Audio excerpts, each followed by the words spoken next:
You know, one of the things I love about doing this job, one of the things I love about this channel, being able to discuss cases and bring my own amazing knowledge to the table, is the fact that time and time again, I'm proven right. And for those of you who are thinking of instances where I was wrong, and I haven't corrected those instances, throw them in the comments. I will correct them in the future, but just know this, even the wrong thing that I said in the past is actually correct, and also my correction correcting that wrong thing will also be correct.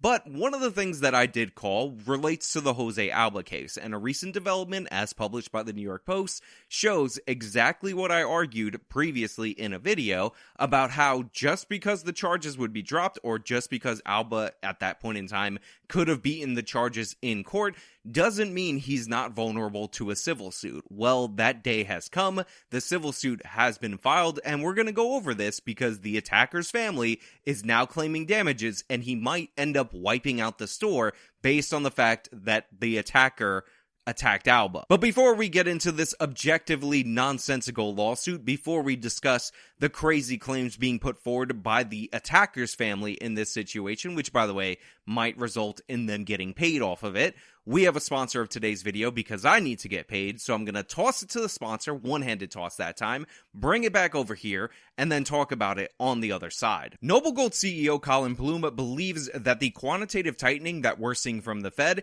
is actually setting the stage for a gold rally. Sure, in the short term, this will increase the power of the dollar. However, by the time we get around to next year, the Fed is going to want to restart the economy, and the only method that they have is printing more money and injecting it into the system.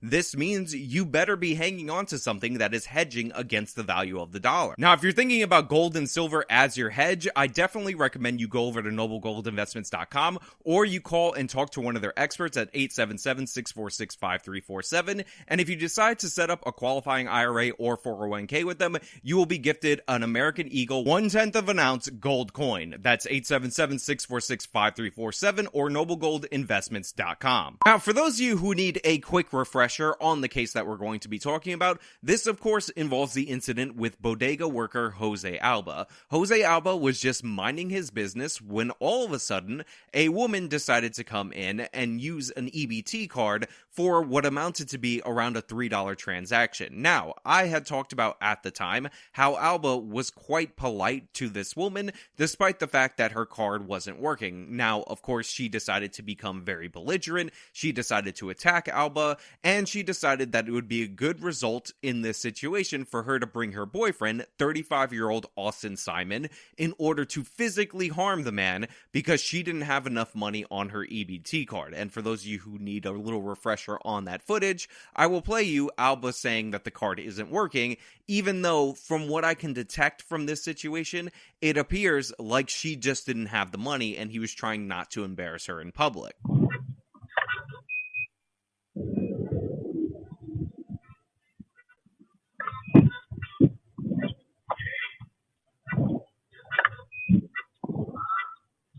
The client, okay.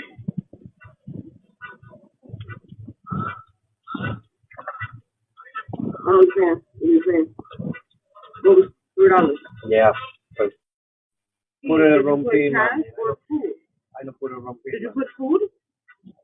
Money, put it. I'm gonna pull it in front of you, and I'm gonna let you hear that it's more Okay, than mama, $3. let me do it for another time. Trying to My fight God. for $3. There's money on there. Sí, mama.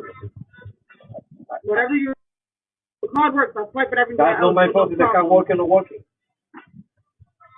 It's not working now. Now, for those of you who are a bit confused on the descriptor of this being an EBT debit card or an EBT card, just know that this is a benefits card from the government, commonly referred to as food stamps, that is just on a debit card that you can use at stores like bodegas or grocery stores in order to buy certain types of food. So this woman was doing this with taxpayer money, or a taxpayer given to her card, possibly due to the fact that she has a child. I know people that are on these benefits, they get more benefits because they have children. Some of them are really good people, but unfortunately, in situations like this, we see the entitlement and the nasty behavior of some of the people that are being promoted and supported by our government. So your tax dollars help finance this situation, help finance this woman's lifestyle, and this is how she rewards you when she gets declined because she doesn't know how much money is on her card, because she doesn't have $3 in cash to cover the transaction that she's trying to run through on this card.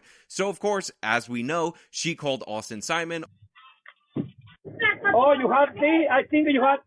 I think you know. You fucking piece of Oh, you have tea? Bring my nigga down here. You gonna Fucking fuck you shit. up.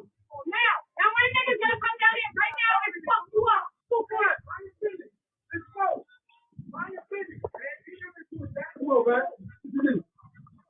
That's not my fault. You're not working. That's not my fault. You're not working. Oh, shit, ¿se la quieren llevar free?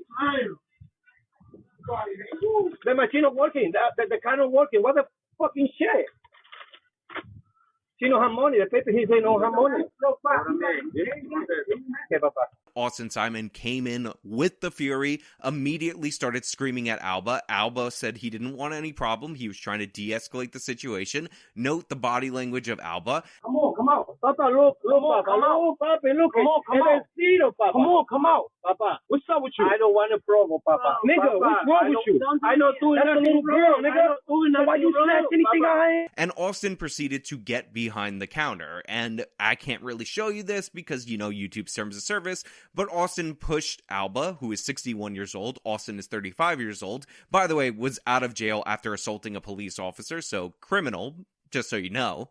And then he grabbed him by the shirt to drag him out front, and Alba ended up grabbing a knife that they used to open boxes, and he stabbed him a bunch of times, and Austin ended up dying from this situation. Now, a lot of people look at this and call this self-defense. A lot of people look at this and point out that the woman started this situation, that Austin was wildly inappropriate, and that Austin is not entitled to come back 10 minutes after hearing an argument occurred and attacking a 61-year-old man. However, the district attorney, who is a woke district attorney out of Manhattan, decided that this would be a case that it would be good to charge Alba, the person who defended himself on video, with murder. He tried to hold him on a $500,000 bond. That was reduced to $250,000. They tried raising money. GoFundMe cut off their campaign. And this became a giant situation in the city of New York, especially when you consider the fact that the woman in question who started this whole altercation, who stabbed Alba multiple times, wounds that Alba actually had get infected while he was in Rikers Island,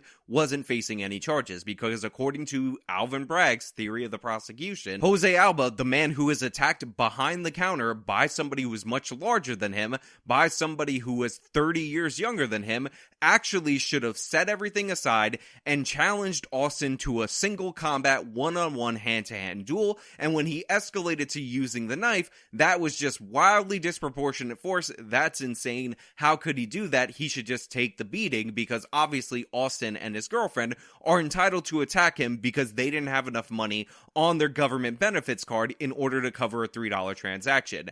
On top of that, the girlfriend, after the situation escalated to deadly force, was fully within her rights to stab the 61-year-old man because the 61-year-old man actually escalated the situation to a deadly situation.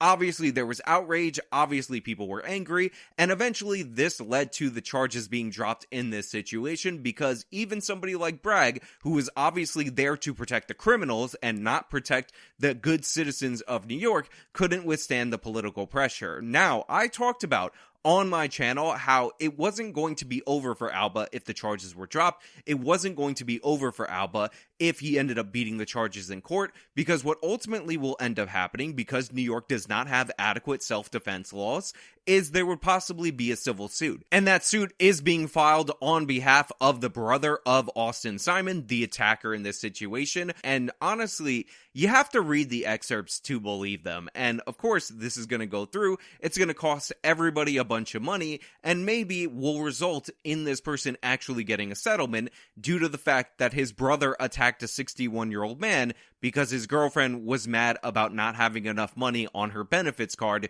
to cover a $3 transaction. But the way that they tell it is a little bit different. Get a load of these quotes. I just gotta read them for you so you can understand where the state of our American legal system is at this moment. According to the suit, Austin was killed due to negligence in ownership, security, hiring of employees, retention of employees, training of employees, and management of your premises. Yes, you heard that right. It turns out that the reason Austin Simon was killed was not because his girlfriend has an anger problem, was not because he has an anger problem, was not because he's a violent criminal who has committed violent criminals before this and was committing a violent crime at this time. It's because the store didn't have adequate security measures to prevent people like Austin Simon, the violent criminal, from committing violent crimes against their store employees. On top of that, they clearly hired the wrong employees. Jose Alba, 61 years old. Austin Simon was trying to beat up this old man. Maybe if he was 6'8", built like LeBron James, a super athlete, he would have felt too intimidated to attack him, and therefore this whole situation would have been prevented. On top of that, there's also poor training of the employees. You see, Alba's employer did not give him the lecture on how he is morally obligated to take the beating from a criminal behind the counter, even though he's obviously physically disadvantaged. And if he is going to fight back, he can only fight back on one-on-one single combat options with somebody who is much larger than him physically, and thus take the beating in that scenario. All this nonsense about defending yourself, that obviously should have been ruled out day one of employee training, however it wasn't. Therefore, the store is liable for Jose Alba's completely out of the question actions in this situation. Now, because this store, the Blue Moon Deli in Hamilton Heights, was not expecting a situation like this because they're a small business, they actually didn't have insurance to cover this situation. They have since gotten that insurance. However, they weren't covered at the time, so the store owner feels like he's going to be wiped out by this lawsuit. And to make matters even worse, the store owner actually put everything he had into this small business. He borrowed money, so he's currently in debt, and now he's going to have to fight off a lawsuit that, even if he wins, by the way, could ultimately lead to him being bankrupt. This is a shakedown. This is another criminal activity from another member of the criminal Simon family, and they're trying to extort money out of this store based on the fact that a member of their family went to attack somebody in a totally unjustified manner. And unfortunately, this suit is likely to progress, and unfortunately, it's likely to bankrupt the store owner, showing that the criminals win, even if they don't even win the lawsuit, because we don't have a loser pay system. On top of that, Jose Alba, who actually left the United States of America, a country he's lived in for decades, a country that he became a citizen of over 15 years ago, to the Dominican Republic, is actually afraid that this lawsuit will eventually be attached to him. And he should be. This is a shakedown. This is a greedy attorney teaming up with a family member that is trying to profit off of their family member's crime. And of course, Jose Alba is also on the hook for this whole situation. Now look, it appears that the New York City Bodega Association is standing behind the store. They're standing behind Alba. They're calling this a shakedown. They're pointing out all the problems with this suit, as they've been this whole entire way. But the thing is, whenever you're in a situation where you don't have adequate self-defense laws, and you're released only due to the fact that the district attorney faced a ton of political pressure from all sides, you are always vulnerable to predatory civil lawsuits like this one. So while I might find it repugnant that somebody could file a lawsuit because a member of their family started a fight, attacked an elderly man, that elderly man defended himself against that attack, and now they're claiming wrongful death, I understand that this is a likely outcome. This is one of the reasons why, when the charges were dropped due to political pressure, I wasn't one of those people that were celebrating 100%, because I knew that unless you have laws that specifically protect people in self-defense situations from not just criminal, but civil liability, that this was going to happen, because this is the reason that many states have those laws in the first place, because of these wrongful death lawsuits. So yeah, we're probably going to see a small business destroyed. Remember how I talked about how businesses get destroyed by crime multiple times on this channel and people still deny it? This is a unique way of doing it, but it is happening as we speak. And it's unfortunate. It's horrible. If there was any way to support the legal effort to fight back against David Simon so he doesn't get a dime in a settlement based on the criminality of his brother, then I'm on board for that. But the thing is, they're likely going to lose a ton of money trying to fight this, so we might end up seeing a settlement, and I guess that really does prove that crime does pay, at least in the city of New York. Anyway, that's all I really have for you guys today. I apologize for the depressing nature of this story, but the news is the news. Updates updates are the updates, and unfortunately, we cover a ton of crime, and we are in a very pro-criminal atmosphere right now, so all of the stories are going to be pretty depressing. But if you like this video, you can show it by leaving a like, so if you like depression, hit like on the video. Subscribe for more content, follow me on all my social media, support me via the support links. This has been me talking about Jose Alba's business, or the Blue Moon Deli, which was involved in the Jose Alba case, getting sued. Till next time.